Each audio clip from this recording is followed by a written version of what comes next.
Hello বন্ধুরা, আপনি তো নিশ্চয়ই গুগল ক্রোমে বিভিন্ন কিছু সার্চ করে থাকেন। তো আপনি চান যে গুগল ক্রোমে যা যা আপনি সার্চ করেছেন সেই সার্চ হিস্ট্রি পুরোপুরিভাবে একদম ডিলিট করে দিতে, কিন্তু আপনি তা পারেন না একবারে সব ডিলিট করতে। তো কীভাবে গুগলের সার্চ হিস্ট্রি সম্পূর্ণভাবে ডিলিট করবেন গুগল ক্রোম থেকে, সবই বিস্তারিত এই ভিডিওটিতে জানাবো। তাই ভিডিওটি বিনা স্কিপ করে পুরো দেখবেন এবং চ্যানেলে নতুন থাকলে চ্যানেলটি অবশ্যই সাবস্ক্রাইব করে পাশে থাকা বেল আইকনটি বাজিয়ে দেবেন এবং ভিডিও ভালো লাগলে অবশ্যই লাইক করবেন। তো চলুন শুরু করি। তো গুগল ক্রোমের সার্চ হিস্ট্রি ডিলিট করার জন্য সর্বপ্রথম আপনি গুগল ক্রোমটা ওপেন করবেন। ওপেন করার পরে এইরকম একটা ইন্টারফেস আসবে। আসার পরে দেখুন একদম ওপরে ডান দিকে উপরের দিকে অ্যারো করে একটু অপশান আছে। তো ওখানে আপনার থ্রি ডটের অপশান থাকতে পারে। আমার যেহেতু আপডেট দিয়েছে গুগল ক্রোম, সেই জন্য ওখানে অ্যারো করে অপশান দেওয়া আছে। তো আমি মার্ক করে দেবো। তো ওইটার উপরে ক্লিক করবেন। তো ওইটার উপর যখনই ক্লিক করবেন তো আপনার সামনে এইরকম একটা ইন্টারফেস শো করবে। এখানে দেখুন একটা অপশান শো করছে হিস্ট্রি বলে। তো হিস্ট্রির উপর ক্লিক করবেন। তো যখন হিস্ট্রির উপর ক্লিক করবেন আপনার সামনে গুগল ক্রোমের যাবতীয় সব হিস্ট্রি কিন্তু নিচে শো করবে। তো এই হিস্ট্রিগুলি আপনি ডিলিট করতে চান। তো হিস্ট্রিগুলো ডিলিট করার জন্য দেখুন ওপরের দিকে ক্লিয়ার ব্রাউজিং ডাটা বলে একটা অপশান আছে।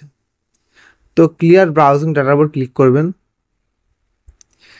তো ক্লিয়ার ব্রাউজিং ডাটার উপর যখনই ক্লিক করবেন তো এখানে দেখুন বিভিন্ন অপশান রয়েছে। উপরে যে তিনটে টিক করা আছে এই তিনটে টিক থাকবে। টিক থাকার পরে দেখুন ব্রাউজিং হিস্ট্রি, তারপরে কুকিজ অ্যান্ড সাইট ডাটা, তারপরে চেক ইমেজ অ্যান্ড ফাইলস। তো এই তিনটে পুরোপুরিভাবে থেকে যাবে এবং এখানে দেখুন অল টাইম করা আছে উপরের দিকে, আমি মার্ক করে দেবো।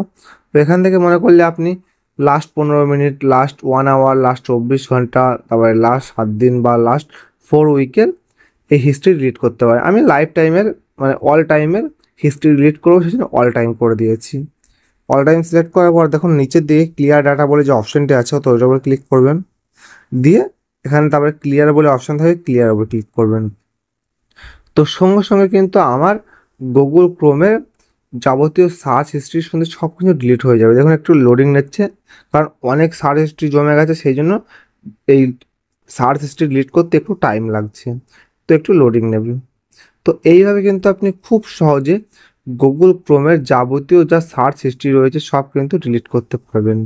দেখুন গুগল ক্রোমের সার্চ হিস্ট্রি পুরোপুরিভাবে সব কিছু ডিলিট হয়ে গেছে। তো আশা করি ভিডিওটি ভালো লেগেছে। তো ভিডিওটি শেষ পর্যন্ত দেখার জন্য অসংখ্য ধন্যবাদ।